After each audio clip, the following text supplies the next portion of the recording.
بعد نهاية الكلاسيكو الذي جمع طبعا ريال مدريد وبرشلونة، والتي انتهت لصالح برشلونة بثلاث أهداف مقابل هدفين في مباراة كانت مثيرة، وكان من الصعب التوقع بنهايتها بسبب الإيقاع القوي والندية الكبيرة التي تميز بها اللقاء.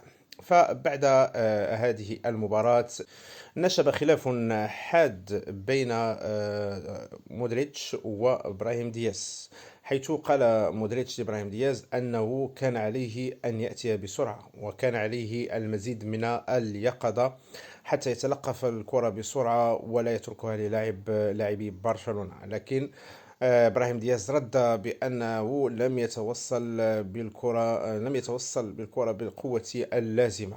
وتحدثت الصحافة الإسبانية عن هذا الخلاف، وأيضا كان هذا الخلاف هو حديث اللاعبين بعد المباراة.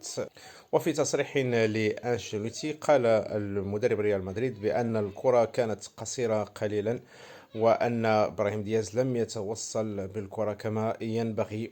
في نظركم من هو المخطئ؟ هل هو إبراهيم دياز أم مودريتش؟